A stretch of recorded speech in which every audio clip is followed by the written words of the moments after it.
On one occasion, Schoenberg asked a girl in his class to go to the piano and play the first movement of a Beethoven sonata, which was afterwards to be analyzed. She said, "It is too difficult, I can't play it." Schoenberg said, "You're a pianist, aren't you?" She said, "Yes." He said, "Then go to the piano." She did. She had no sooner begun playing than he stopped her to say that she was not playing at the proper tempo. She said that if she played at the proper tempo, she would make mistakes. He said, "Play at the proper tempo and do not make mistakes." She began again, and he stopped her immediately to say that she was making mistakes. She then burst into tears and between sobs explained that she had gone to the dentist earlier that day and that she'd had a tooth pulled out. He said, "Do you have to have a tooth pulled out in order to make mistakes?" I enrolled in a class in mushroom identification. The teacher was a PhD and the editor of a publication on mycology. One day he picked up a mushroom, gave a good deal of information about it, mainly historical, and finally named the plant as Pluteus cervinus, edible. I was certain that that plant was not Pluteus cervinus. Due to the attachment of its gills to the stem, it seemed to me to be an entoloma, and therefore possibly seriously poisonous. I thought, what shall I do? Point out the teacher's error, or following school etiquette, saying nothing, let other members of the class possibly poison themselves? I decided to speak. I said, "I doubt whether that mushroom is Pluteus cervinus. I think it's an entoloma." The teacher said, "Well, we'll key it out." This was done, and it turned out I was right. The plant was Entoloma grayanum, a poisonous mushroom. The teacher came over to me and said, "If you know so much about mushrooms, why do you take this class?" I said, "I take this class because there's so much about mushrooms I do not know." Then I said, "By the way, how is it that you didn't recognize that plant?" He said, "Well, I specialize in the jelly fungi. I should just give the fleshy fungi a whirl." During my last year in high school, I found out about the liberal Catholic Church. It was in a beautiful spot in the Hollywood Hills. The ceremony was an anthology of most theatrical bits and pieces found in the principal rituals, Occidental and Oriental. There were clouds of incense, candles galore, processions in and around the church. I was fascinated, and though I had been raised in the Methodist Episcopal Church and had had thoughts of going into ministry, I decided to join the liberal Catholics. Mother and father objected strenuously. Ultimately, when I told them of my intention to become an acolyte active in the Mass, they said, "Well, make up your mind, it's us or the church."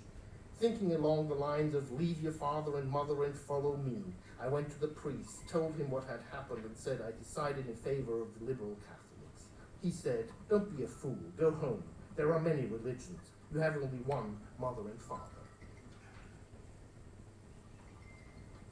In the poetry contest in China, by which the sixth patriarch of Zen Buddhism was chosen, there were two poems. One said, "The mind is like a mirror. It collects dust.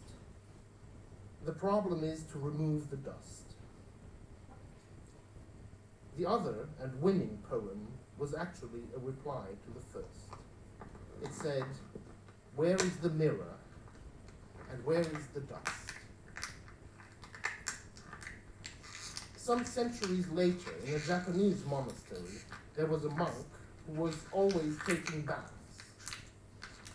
A younger monk came up to him and said, "Why, if there is no dust, are you always taking baths?" The older monk replied, "Just a dip. No, why?"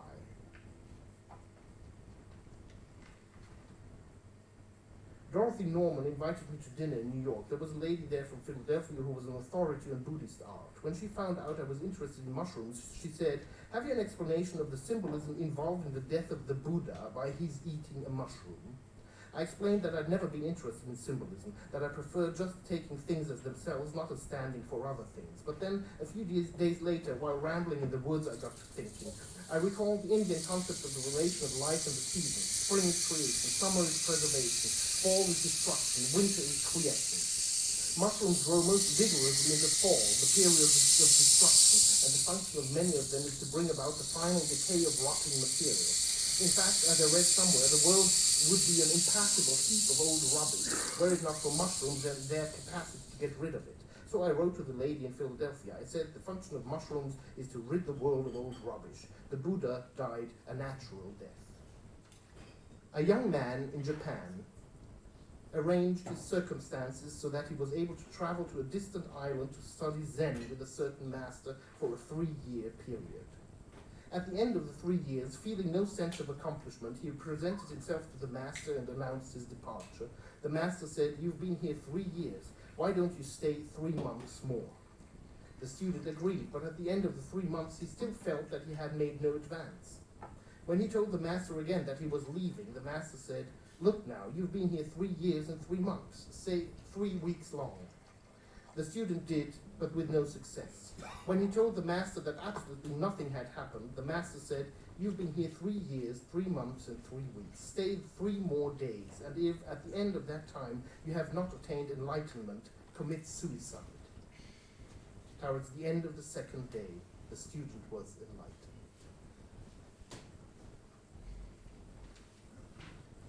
A composer friend of mine, who spent some time in a mental rehabilitation center, was encouraged to do a good deal of bridge playing. After one game, his partner was criticizing his play of an ace on a trick which had already been won.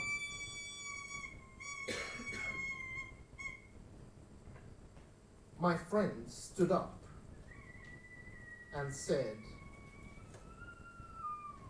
"If you think I came to the loony bin to learn to play bridge, you're crazy."